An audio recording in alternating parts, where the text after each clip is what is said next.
ഇനി നമ്മൾ പോകുന്നത് മഹാരാഷ്ട്രയിലേക്കാണ്. മഹാരാഷ്ട്രയിലെ ഭിവണ്ടി എന്ന സ്ഥലത്ത് വെളുപ്പിന് ഒരു 4 നില കെട്ടിടം ഇടിഞ്ഞു വീണു.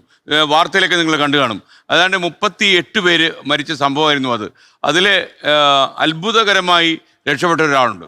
ശ്രീനാഥ് ചന്ദ്രനൊപ്പം അദ്ദേഹം ഉണ്ട്. നമുക്ക് ആദ്യം ആ വിഷ്വൽ ഒന്ന് കാണാം, ആ തകർന്നു വീണ കെട്ടിടത്തിൻ്റെ.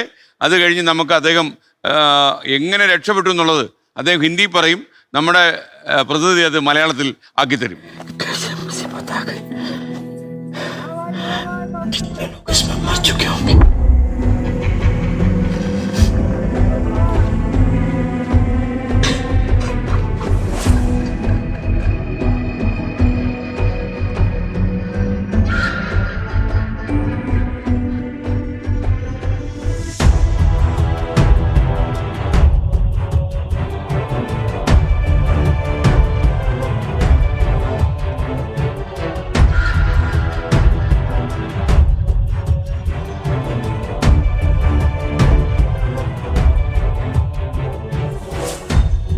ये बीम साइड में मेरे आके गिर गई.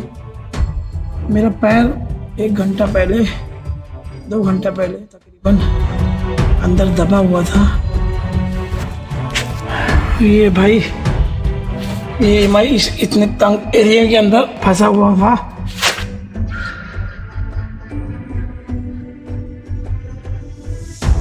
अगर बच गया तो अल्लाह का लाख लाख शुक्र, नहीं तो अल्लाह हाफिज.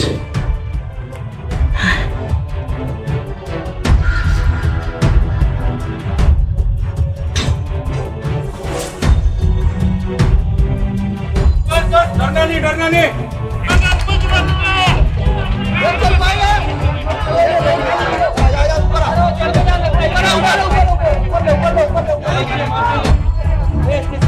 താൻ മരിക്കാൻ പോവുകയാണ്, മറ്റുള്ളവരെല്ലാം മരണത്തിന് കിടങ്ങിക്കഴിഞ്ഞു എന്ന് ബോധ്യപ്പെട്ടപ്പോൾ അദ്ദേഹം ഒരു സ്വന്തം മൊബൈൽ ചിത്രീകരിച്ച വീഡിയോ ആണ് പ്രിയപ്പെട്ട പ്രേക്ഷകർ കണ്ടത്. മരണം തൊട്ടടുത്തായി എന്ന് മനസ്സിലാക്കിയപ്പോൾ ചിത്രീകരിച്ച വീഡിയോ ആണ്. അത് കഴിഞ്ഞിട്ടാണ് ആ സുരക്ഷാ ദൗത്യമായി വന്ന ഭടന്മാരുടെ കണ്ണിൽ ഇദ്ദേഹം പെട്ടത്. ഇപ്പോൾ മുംബൈയിൽ നിന്ന് ശ്രീനാഥ് ചന്ദ്രൻ ചേരുന്നു. കൈസാ ഹൈ ഖാലിദ് ഖാൻ? കൈസാ ഹൈ പൂछ रहे हो? अभी ठीक है, अभी बराबर है, अच्छा है. ഞാനിപ്പോ ഭീവണ്ടിയിലാണുള്ളത്. ഖാലിദ് ഖാൻ ഭീവണ്ടിക്കാരനാണ്.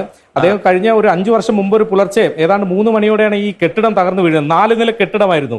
ഏതാണ്ട് 10 മണിക്കൂറോളം മരണത്തെ മുഖാമുഖം കണ്ട് അതിനകത്ത് അദ്ദേഹം കിടന്നു. അതിനിടയിലാണ് ഈ ദൃശ്യം അദ്ദേഹം ചിത്രീകരിക്കുകയും ചെയ്തത്.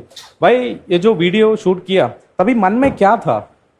मन में ये था कि बस आखिरी वक्त है, ഈ വീഡിയോ മേരി ഫാമിലിക്ക് മിലേ. അദ്ദേഹം പറയുന്നത് ഒരുപക്ഷെ അദ്ദേഹത്തിന്റെ ജീവൻ നഷ്ടമാവുകയാണെങ്കിൽ കുടുംബം ഒന്ന് കണ്ടോട്ടെ എന്ന് കരുതിയാണ് ആ സമയം അങ്ങനെ ഒരു വീഡിയോ എടുക്കാൻ അദ്ദേഹത്തിന് തോന്നിയത് എന്നതാണ്. അപ്പൊ ഉമ്മീദ് था ऐसा बचेगा करके?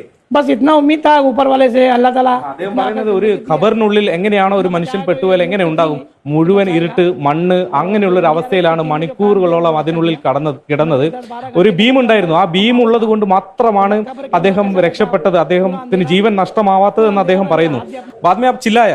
बाद में मैं मतलब तकरीबन आधा घंटे के बाद, അരമണിക്കൂർ സമയം കഴിഞ്ഞാണ് എന്താണ് സംഭവിച്ചതെന്ന് പോലും അദ്ദേഹത്തിന് മനസ്സിലായി. കാരണം 3 മണി സമയമാണ്, എല്ലാവരും ഉറങ്ങുന്ന സമയത്താണ് പെട്ടെന്ന് പൊടുന്നനെ ഇങ്ങനെ കെട്ടിടം വീഴുന്നത്. അതിനുശേഷമാണ് അദ്ദേഹത്തിന് ബോധം പോലും വരുന്നത്. आपका परिवार लोग कितने लोग का मौत हुआ उधर? 38 പേരാണ്. ഇദ്ദേഹത്തിന്റെ സഹോദരൻ അടക്കം 38 പേരാണ് എസ്കേൻ ആ ദുരന്തത്തിൽ മരിച്ചു പോയത്. ഇദ്ദേഹത്തിന്റെ കുടുംബം, ഇദ്ദേഹത്തിന്റെ ഭാര്യ അടക്കമുള്ള ഉത്തർപ്രദേശിലേക്ക് കുടുംബം അവിടേക്ക് പറഞ്ഞു വിട്ട സമയമായിരുന്നു. ഈ വീട്ടിൽ ഇദ്ദേഹത്തിന്റെ മുറിയിൽ തൽക്കാലം ആ സമയത്ത് ഇദ്ദേഹം മാത്രമേ ഉണ്ടായിരുന്നുള്ളൂ. ഇദ്ദേഹത്തിന്റെ കാലിൽ ഇപ്പോഴും പരിക്കുകൾ കാണാം.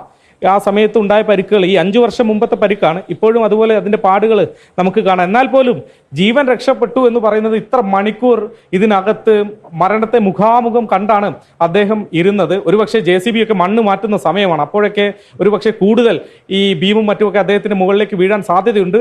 ഒരു 2 വയസ്സുകാരിയായ കുട്ടിയുടെ മൃതദേഹം ഇതുവരെ ഈ ദുരന്തത്തിൽ കിട്ടിയിട്ടില്ല. एक 2 साल की बच्ची का बॉडी नहीं मिली. അദ്ദേഹം പറയുന്നത് മൃതദേഹം അരഞ്ഞു പോയിട്ടുണ്ടാകാം ഈ രക്ഷാ ദൗത്യത്തിനിടയിൽ എന്നതാണ്. 2 വയസ്സുള്ള ഒരു കുട്ടി കൂടി ഈ 38 പേരിൽ ഉള്ളതിൽ ഒന്ന് ഈ ചെറിയ കുട്ടിയാണ്. അത് ദാരുണമായ ഒരു സംഭവമാണ്. യഥാർത്ഥത്തിൽ ഇത്ര അധികം പേർ മരിച്ച ഒരു കെട്ടിടമാകെ തകർന്നു വീണ ദുരന്തത്തിൽ ആകെ രക്ഷപ്പെട്ടത് ഖാലിദാണ്. Thank you Khalid Khan, thank you. നമുക്ക് ഹിന്ദി അറിയാവുന്ന ഒരു കസറായിരുന്നു. ലോകത്തെവിടെയായാലും ഏത് സമയത്തും 24 വാർത്തകളും ഓഗ്മെന്റഡ് റിയാലിറ്റി പാക്കേജുകളും എക്സ്പ്ലെയിനറുകളും വിശദമായി കാണാൻ ഞങ്ങളുടെ യൂട്യൂബ് ചാനൽ നിങ്ങൾക്ക് സബ്സ്ക്രൈബ് ചെയ്യാം.